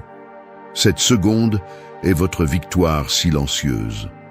Pratiquer la pause stoïcienne vous permet également de répondre avec intention. Vous ne parlez plus depuis la blessure, vous n'agissez plus par peur, vous ne décidez plus à partir du chaos, vos mots deviennent plus précis, vos limites plus claires, votre caractère plus stable. 8. Choisis la gratitude comme force. Choisir la gratitude comme force ressemble à regarder un champ après une tempête. Certains ne voient que des branches cassées, des flaques d'eau et de la destruction, mais d'autres voient une terre plus fertile, de l'air pur et de l'espace pour semer quelque chose de nouveau. La différence ne réside pas dans ce qui s'est passé, mais dans la façon dont tu choisis de regarder. La gratitude n'ignore pas la douleur, elle ne la maquille pas non plus. Elle l'éclaire, elle la transforme en quelque chose d'utile, elle la transforme en un outil qui te rend le pouvoir au lieu de te le retirer. C'est là la véritable force. Remercier même pour ce que tu ne voulais pas vivre, parce que tu comprends que sans cela, tu ne serais pas qui tu es aujourd'hui. Beaucoup de gens pensent que la gratitude est une émotion douce et spirituelle, mais la véritable gratitude est un acte brutal de conscience. C'est regarder ta vie sans anesthésie et reconnaître malgré tout que chaque coup avait un but. C'est accepter que ce qui t'a brisé t'a aussi réveillé. C'est comprendre que ce que tu as perdu te préparait à gagner ailleurs. La gratitude n'est pas un soupir tendre, c'est une décision forte, presque défiante. Dire merci même quand ça a fait mal, parce que ce qui a fait mal t'a formé. Choisir la gratitude comme force implique de rompre avec l'habitude de se concentrer sur ce qui manque. L'esprit humain a tendance à regarder le vide, pas ce qui reste. Il se concentre sur ce qui a mal tourné, pas sur ce que tu as appris. Il examine la blessure, pas la guérison. Et si tu ne fais pas attention à cela, tu finis par croire que ta vie est plus sombre qu'elle ne l'est vraiment. La gratitude change l'angle. Elle te fait voir ce que tu as, ce que tu peux, ce que tu as accompli, ce qui te soutient. C'est un changement de perspective qui transforme complètement ton récit intérieur. Choisir la gratitude implique aussi d'accepter que certaines personnes, même si elles t'ont fait du mal, étaient nécessaires. Elles étaient des miroirs qui ont révélé des parties de toi que tu avais besoin de guérir. Elles étaient des leçons que tu n'aurais pas apprises autrement. Il ne s'agit pas de justifier le mal, il s'agit de reconnaître que de ce mal est née la croissance. Que grâce à ces expériences, tu as aujourd'hui des limites plus fermes, une voix plus claire et une identité plus consciente. C'est dur à admettre, mais une grande partie de ta force est née dans les moments que tu voulais le plus éviter. La gratitude comme force est aussi une protection. Quand tu remercies, ton esprit cesse de lutter contre ce qui est déjà arrivé. Tu cesses de résister. Tu cesses d'alimenter une souffrance inutile. Tu cesses de tomber dans le pourquoi cela m'est-il arrivé et tu passes au pourquoi cela m'est-il arrivé. Ce changement te libère, il te sort du rôle de victime et te ramène au rôle de protagoniste. Il te rappelle que tu n'es pas à la merci de ton histoire, tu construis avec elle. La gratitude n'efface pas le passé, mais elle efface le poison. C'est comme prendre une épine enfoncée et la transformer en avertissement. Comme transformer une erreur en boussole. Comme transformer une chute en muscle. Tout ce que tu as vécu peut être une arme contre toi ou une arme en ta faveur, selon la façon dont tu l'interprètes. La gratitude est l'interrupteur qui décide de quel côté elle sera. Danke, dass du bis zum Ende des Videos geblieben bist. Wenn du alles gesehen hast, kommentiere, ich bin stoisch, als unser geheimes Zeichen, zu wissen, dass du ein wahrer Schüler des Stoizismus bist. Vergiss nicht, den Kanal zu abonnieren und das Video zu liken, wenn es dir gefallen hat. Wir sehen uns im nächsten Video und denke daran, kultiviere weiterhin deinen stoischen Geist.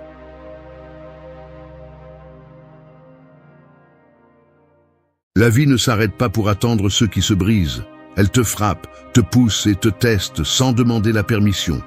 Et si tu ne renforces pas ton esprit, n'importe quel mot, n'importe quel rejet ou n'importe quel échec peut te démolir complètement.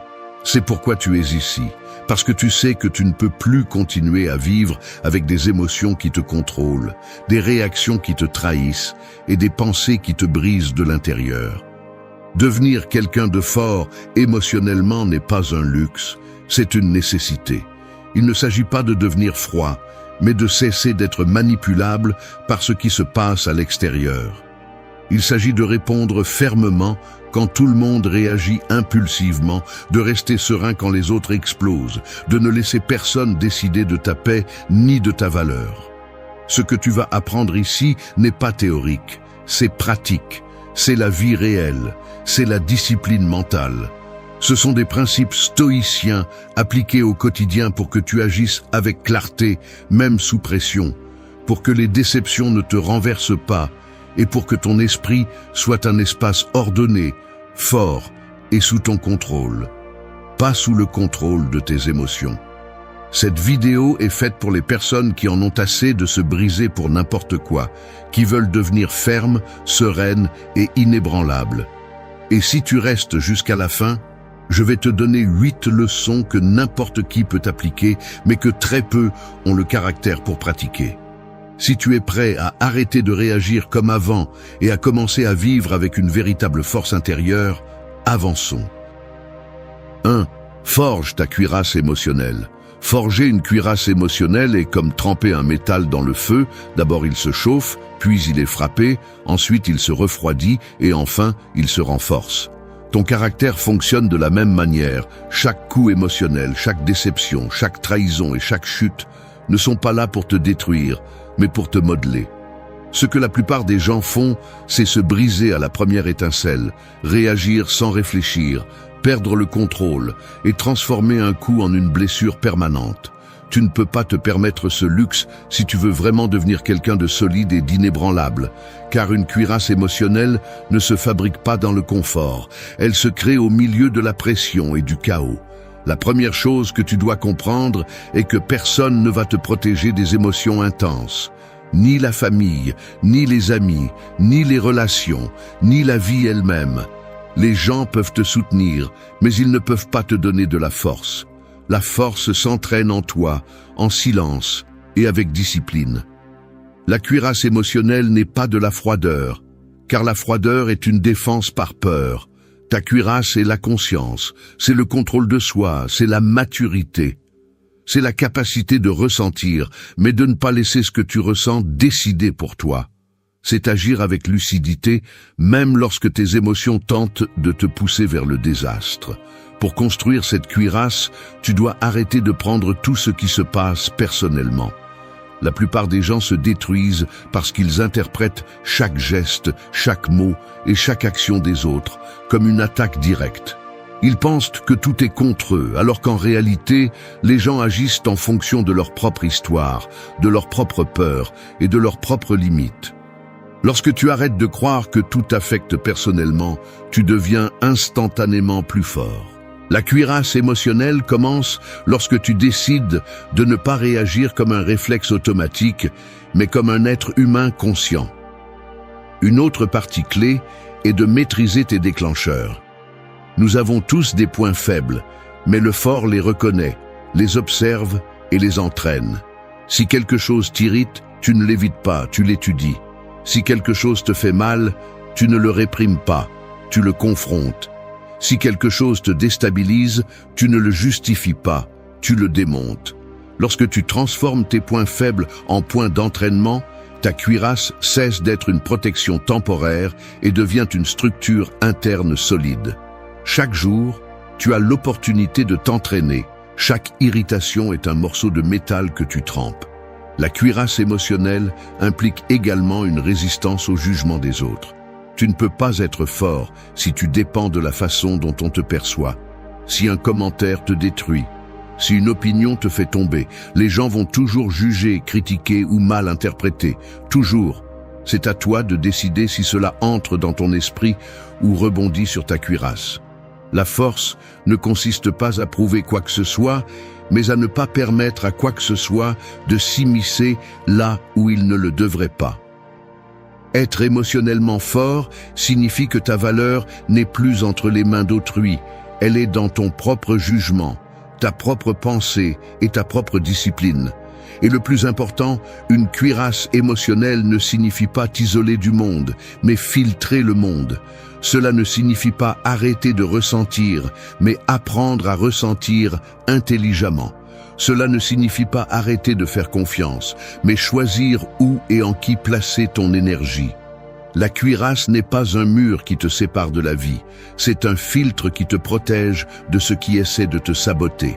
Lorsque tu la construis bien, tu peux marcher dans n'importe quel environnement, tu peux affronter n'importe quel commentaire et tu peux supporter n'importe quelle pression sans perdre ta stabilité interne. Forger ta cuirasse émotionnelle est la première étape pour devenir quelqu'un qui ne se brise pas de l'intérieur, même si la vie le frappe de l'extérieur. Et si cette première étape exige de la discipline et du caractère, c'est parce que tu commences à entrer dans le territoire de ceux qui évoluent vraiment. 2. Libère ta valeur des résultats. Libérer ta valeur des résultats est comme séparer l'or de la terre. De l'extérieur, il peut sembler que tout est mélangé, que ta valeur dépend de ce que tu accomplis, de ce que tu gagnes, de ce que les autres reconnaissent. Mais quand tu commences à creuser en toi, tu découvres quelque chose d'essentiel. L'or a toujours été là, simplement recouvert d'attente, de pression, de peur et d'obsession pour ce qui se passe à l'extérieur. La plupart des gens sont pris dans cette erreur. Ils pensent qu'ils valent plus quand ils réussissent et moins quand ils échouent, comme s'ils étaient des produits et non des êtres humains. Cette mentalité détruit le caractère, brise l'estime de soi et te rend émotionnellement fragile. Si le résultat est mauvais, tu t'effondres. Si c'est bon, tu te sens grand. Et ainsi, tu vas dans la vie sans stabilité interne. Quand tu comprends que ta valeur n'est liée à aucun résultat, respirer devient plus facile. Non pas parce que tu arrêtes de faire des efforts, mais parce que tu arrêtes de t'attacher à la peur. Quand tu fais quelque chose et que ça ne marche pas, cela ne signifie pas que tu es insuffisant, cela signifie que tu es en train d'apprendre. Quand tu fais quelque chose et que ça marche, cela ne signifie pas que tu es invincible, cela signifie que tu progresses. Le résultat ne définit pas qui tu es, il montre seulement où tu en es à ce moment-là. Et c'est le plus gros problème que la plupart des gens ont, ils pensent que leur performance est un verdict permanent. Tu te trompes aujourd'hui et tu te déclares un échec. Tu réussis quelque chose et tu penses que tu es déjà complet. Ce manque d'équilibre émotionnel est ce qui t'affaiblit. Si tu veux être émotionnellement fort, tu dois arrêter de lier ton identité à ce qui se passe à l'extérieur. Quand tu te détaches de ce schéma, un type de pouvoir interne se libère que presque personne ne connaît. Tu ne réagis plus avec anxiété quand les choses ne se passent pas comme tu l'espérais, parce que ta valeur reste intacte. Tu ne cherches plus désespérément la validation, parce que tu n'en as pas besoin pour confirmer qui tu es. Une erreur ne te détruit plus, parce que tu la vois pour ce qu'elle est vraiment, de l'information, pas une sentence. La sérénité commence quand tu comprends que ta valeur est une constante et que les résultats sont variables. Tu ne peux pas permettre à ce qui est variable de décider de ce qui est constant. Pour y arriver, tu dois entraîner une chose, l'auto-observation. Chaque fois que tu sens qu'un résultat t'affecte, remets en question la pensée automatique qui apparaît. Demande-toi si tu réagis à partir de ta valeur ou de ton ego. L'ego veut toujours gagner, veut être reconnu, veut prouver, veut contrôler. La valeur interne n'a besoin de rien de tout cela, elle a seulement besoin de cohérence. Ta tâche n'est pas de gagner chaque bataille, c'est de rester ferme dans qui tu es, peu importe ce qui se passe. Si tu fais ce qui est juste et que le résultat ne suit pas, tu restes fort. Si tu fais ce qui est faux et que le résultat te favorise, tu restes perdu. Libérer ta valeur des résultats signifie aussi que tu apprends à apprécier le processus. Les personnes émotionnellement fragiles vivent en fonction de l'approbation finale, comme si la vie était un examen constant. Les forts comprennent que ce qui te construit vraiment, c'est le chemin, pas la destination. Chaque jour de discipline, chaque essai, chaque chute, chaque réussite forment un caractère qui ne se brise pas face à un coup extérieur. Quand tu valorises ton processus, ton esprit devient plus stable. Tu ne vis plus poursuivi par la peur de l'échec, ni intoxiqué par l'orgueil du succès. Tu avances simplement, et cela te donne une tranquillité que très peu de gens connaissent. 3. Transforme l'irritation en calme. Transformer l'irritation en calme, c'est comme prendre une étincelle qui pourrait incendier une forêt et l'emprisonner entre vos mains jusqu'à ce qu'elle s'éteigne. L'étincelle est là, prête à brûler, prête à tout détruire sur son passage. Mais au lieu de l'alimenter, vous la prenez, la tenez et la transformez en silence intérieur. C'est le véritable pouvoir émotionnel que très peu de personnes maîtrisent. La plupart laissent n'importe quel commentaire, n'importe quel geste, n'importe quelle provocation les enflammer de l'intérieur. Ils s'irritent, réagissent, explosent et ensuite regrettent. Vous ne pouvez pas vivre ainsi si vous construisez un esprit fort, car chaque réaction impulsive est une capitulation déguisée en force. L'irritation est une émotion qui arrive rapidement, presque automatiquement, mais le calme est une décision. C'est ce qui le rend si puissant. Quand quelqu'un vous irrite, ce n'est pas la personne qui vous contrôle, c'est votre réaction. Et chaque réaction sans réflexion est un rappel que vous ne maîtrisez pas encore votre monde intérieur. La vie réelle est pleine d'interruptions, d'injustices, de lenteur, d'erreurs et de provocations. Vous ne pouvez pas éliminer cela, mais vous pouvez éliminer la façon dont cela vous détruit de l'intérieur. L'irritation est un stimulus. Le calme est votre réponse. Et c'est là la différence entre les faibles émotionnels et les forts.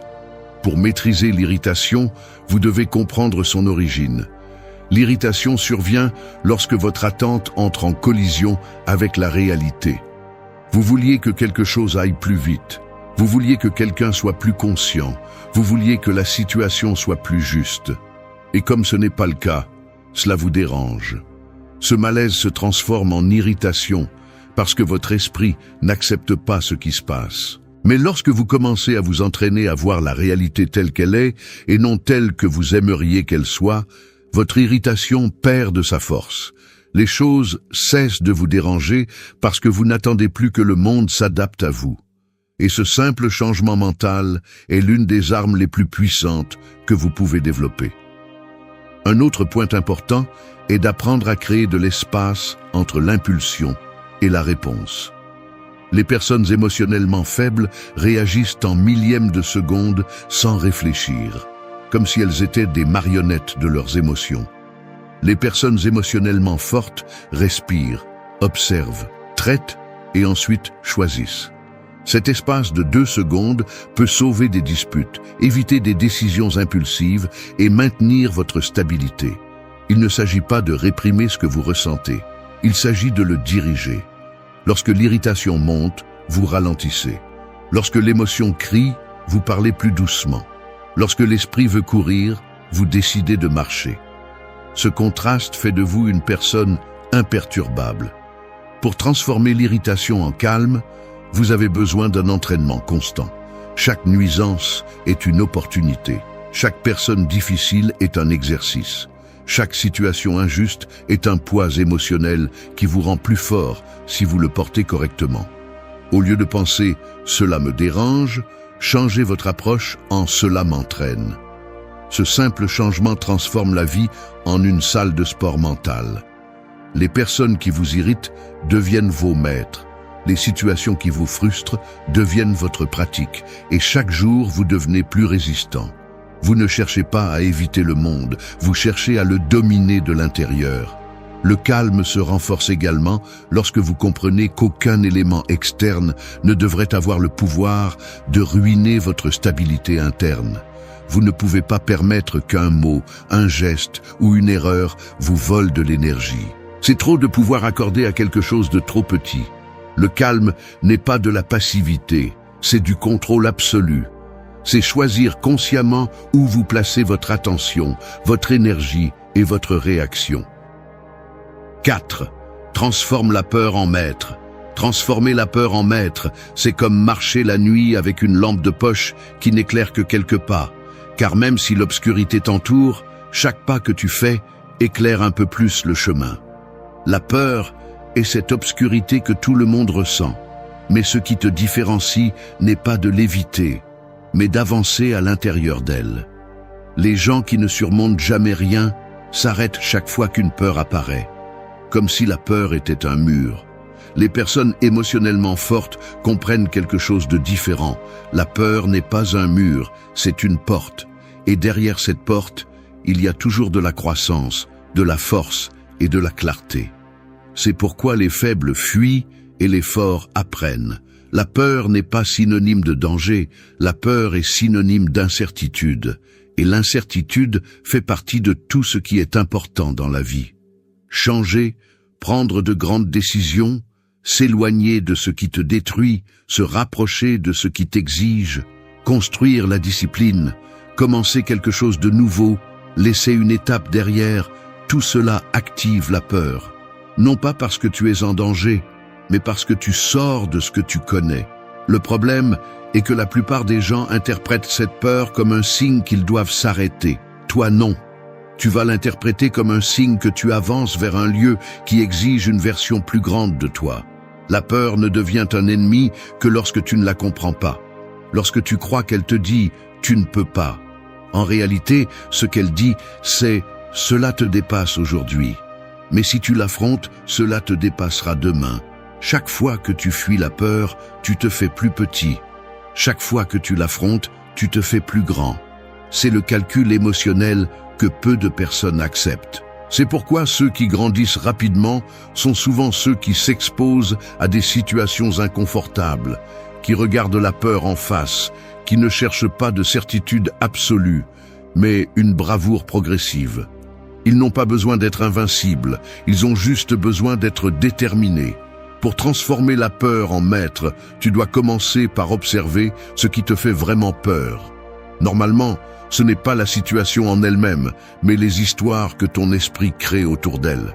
Tu ne crains pas de parler, tu crains d'être jugé. Tu ne crains pas d'essayer, tu crains d'échouer. Tu ne crains pas d'avancer, tu crains de perdre. Lorsque tu sépares l'émotion de l'histoire, la peur devient plus petite et gérable.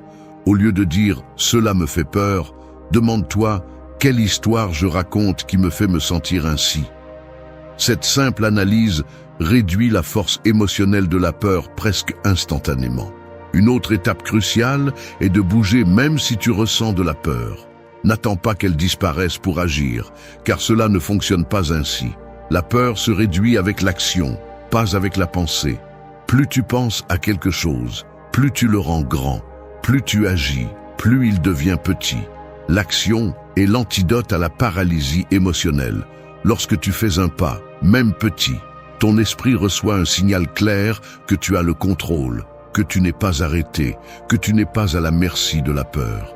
Et à chaque pas, l'obscurité devient moins oppressante, moins intimidante. Transformer la peur en maître nécessite également d'accepter que l'échec ne te définit pas. Beaucoup de gens craignent d'avancer parce qu'ils croient que se tromper détruit leur valeur. Cette mentalité est l'une des plus grandes prisons qu'une personne peut avoir. L'échec est une expérience, c'est de l'information, c'est une correction. Ce n'est pas une identité, ce n'est pas une sentence, ce n'est pas le reflet de qui tu es. Lorsque tu cesses de craindre de te tromper, tu commences à avoir une liberté que peu de gens connaissent. 5. Réponds toujours avec sérénité. Répondre toujours avec sérénité, c'est comme tenir un verre plein d'eau, alors que tout le monde autour de toi te pousse, crie et bouge sans contrôle. Si ta main tremble, l'eau se renverse. Mais si tu gardes le pouls ferme, peu importe le chaos environnant, le verre reste intact. Cette fermeté est la sérénité, une maîtrise consciente que très peu de personnes atteignent parce que la plupart vivent en réagissant, pas en répondant. Tout le monde pense que la force se voit en élevant la voix, en démontrant le pouvoir, en répondant rapidement. Mais la vraie force est de garder le contrôle lorsque la situation essaie de te l'arracher. Répondre avec sérénité ne signifie pas toujours rester silencieux. Cela signifie savoir quand parler et quand ne pas le faire, quand agir et quand attendre, quand avancer et quand lâcher prise. La sérénité est une stratégie, pas de la passivité. C'est de la conscience, pas de la faiblesse. C'est comprendre que tu n'as pas besoin de t'engager dans chaque combat. Tu n'as pas besoin de clarifier chaque malentendu. Tu n'as pas besoin de prouver quoi que ce soit à qui que ce soit. La sérénité te rend sélectif et la sélectivité te rend puissant. Lorsque tu décides de ne pas réagir impulsivement, tu retires à l'autre personne le contrôle qu'elle avait sur toi. Personne ne domine ton esprit lorsque tu décides comment et quand répondre. La plupart des gens explosent parce qu'ils ne savent pas gérer la pression interne. Ils confondent le soulagement émotionnel avec l'explosion émotionnelle. Ils pensent que crier, se défendre rapidement ou répondre avec fureur est une libération du poids. Mais tout ce qu'ils font est de le multiplier. Ensuite, ils regrettent, se sentent mal, se blâment ou endommagent inutilement les relations. La sérénité brise ce cycle. Lorsque tu choisis de répondre calmement, tu transformes la pression en clarté. Tu ne te trahis pas avec des mots impulsifs, tu ne te punis pas avec des réactions inutiles, et tu ne donnes pas de pouvoir à la colère momentanée.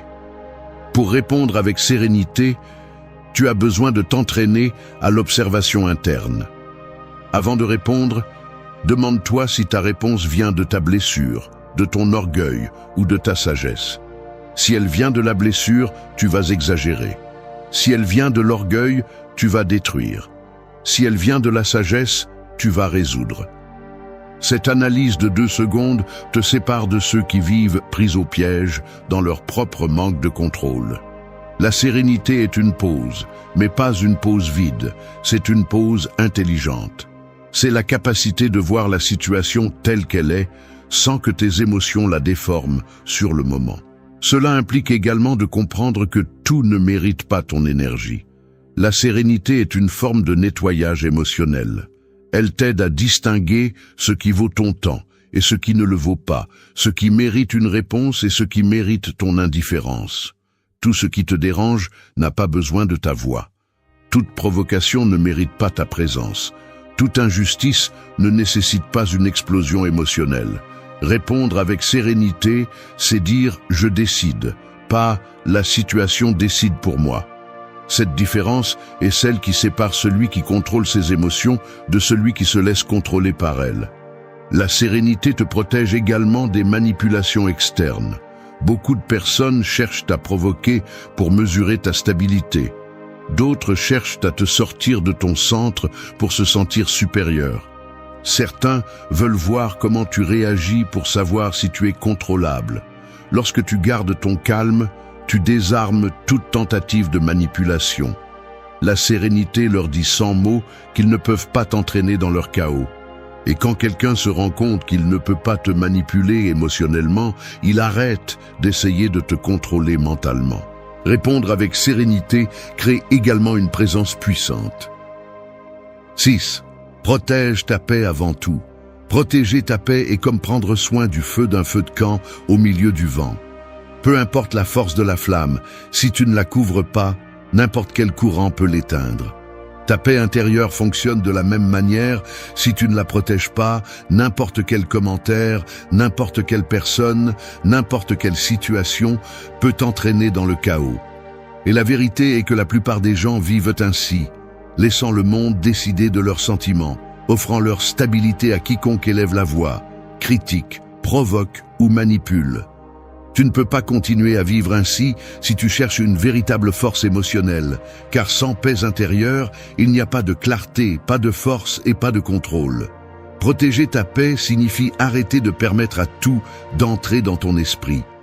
Toutes les opinions ne sont pas importantes, toutes les personnes ne méritent pas d'accéder à ton énergie, toutes les situations ne méritent pas ta réaction. Les personnes émotionnellement faibles pensent qu'elles doivent répondre à tout, clarifier tout, se défendre contre tout, prouver tout. Et elles finissent épuisées, irritées, confuses, brisées. Les personnes émotionnellement fortes font le contraire. Elles filtrent.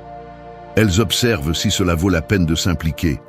Elles analysent si la situation mérite de l'énergie. Elles décident si la personne a une place dans leur monde. Protéger ta paix n'est pas de l'égoïsme, c'est de l'intelligence émotionnelle. Ton esprit est ta maison. Tu ne peux pas laisser la porte ouverte pour que n'importe qui vienne la salir. Pour protéger ta paix, tu dois apprendre à te retirer avant de te détruire. Beaucoup de gens restent dans des discussions sans sens par orgueil, restent dans des relations qui les épuisent par peur d'être seuls, restent dans des environnements toxiques parce qu'ils se sont habitués au bruit. La paix se brise lorsque tu te forces à rester là où tu ne t'adaptes plus. La paix se protège lorsque tu t'éloignes à temps. Les forts ne restent pas là où ils perdent le contrôle d'eux-mêmes. Ils bougent, ils se mettent à l'écart, ils se taisent. Et ce mouvement n'est pas de la lâcheté, c'est de la maîtrise émotionnelle. Protéger ta paix implique également de maîtriser ton intérieur. La plupart des gens pensent que la paix dépend de la façon dont les autres agissent, mais la vérité est qu'elle dépend de la façon dont tu interprètes ce que font les autres. Les gens peuvent être injustes, bruyants, impulsifs, mais c'est toi qui décides si cela entre dans ton monde ou si tu le laisses dehors. Si tu supposes que la paix arrive lorsque tout le monde se comporte bien, tu n'auras jamais la paix. La véritable force réside dans le maintien de la stabilité même lorsque l'environnement ne coopère pas. Ton esprit doit devenir un espace où seul ce qui est nécessaire, utile et positif entre. Un autre point clé est d'arrêter de justifier la présence de ce qui te vole de l'énergie. Si une personne te draine toujours, ne l'excuse pas. Si un lieu te pèse toujours, ne te mens pas. Si une habitude te détruit, ne la rationalise pas. La paix se perd parce que tu tolères trop. Chaque fois que tu acceptes ce qui va à l'encontre de ton bien-être, ta stabilité s'affaiblit. Protéger ta paix est un acte d'honnêteté brutale. Cela implique de dire « cela ne me fait pas de bien » et d'agir en conséquence. Et oui, cela dérange. Et oui, cela exige des décisions difficiles. Mais personne n'a atteint la paix intérieure sans choisir fermement ce qu'il laissait entrer dans sa vie. Il est également essentiel de créer des routines mentales qui renforcent ta sérénité. La paix n'apparaît pas par magie, elle se construit avec des habitudes quotidiennes. Respirer avant de réagir, penser avant de parler, analyser avant de répondre, observer avant de supposer. Chaque petit acte crée une stabilité interne. Chaque stabilité accumulée devient une paix soutenue. 7. Laissez l'esprit guider. Laisser l'esprit guider, c'est comme conduire un véhicule au milieu d'une tempête. La pluie frappe les vitres, le vent secoue la voiture, les lumières extérieures te confondent et le bruit extérieur cherche à te distraire. Si tu perds le contrôle du volant pendant une seconde, tu t'écrases. Mais si tu tiens fermement la direction, tu avances même si le chaos est intense. C'est ce qui se passe en toi lorsque les émotions tentent de prendre le contrôle. La tempête, c'est toi si tu ne formes pas ton esprit.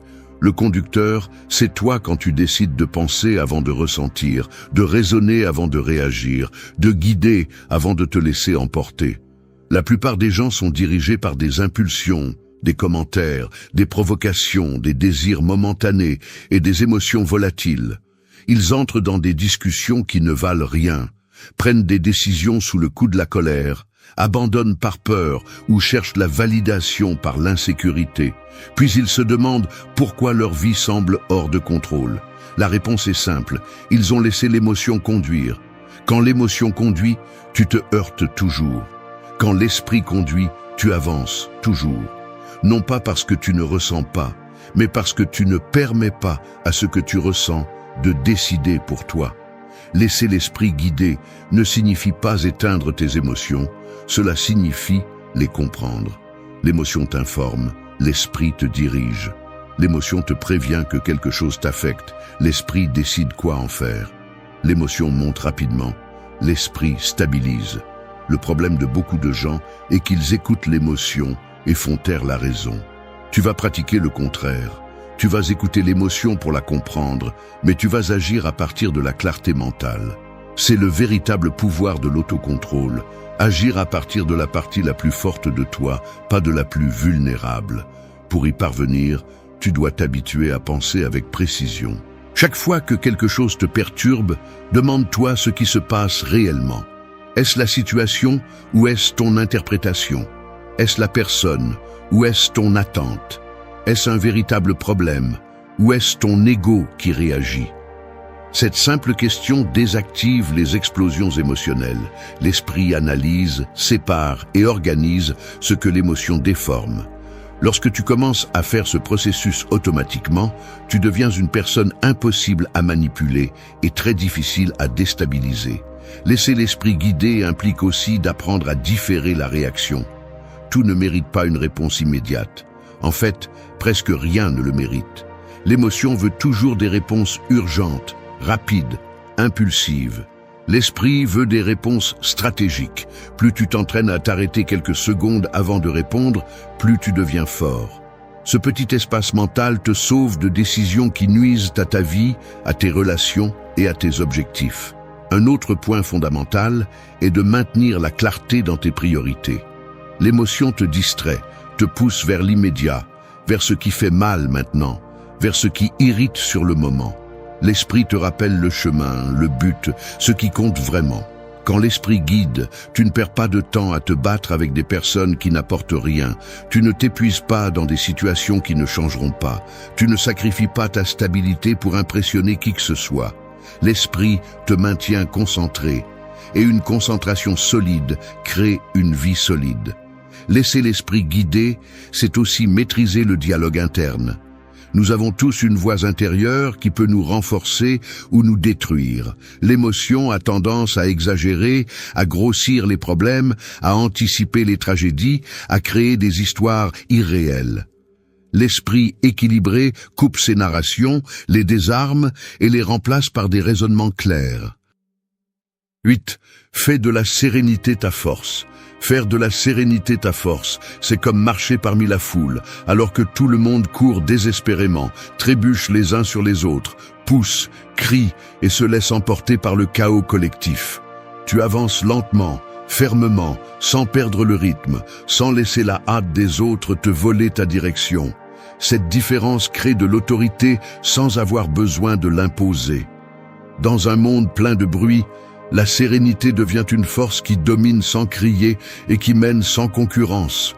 La plupart confondent la sérénité avec la passivité, mais la véritable sérénité est une stratégie, un contrôle et une clarté qui tranchent le chaos comme si c'était un fil invisible.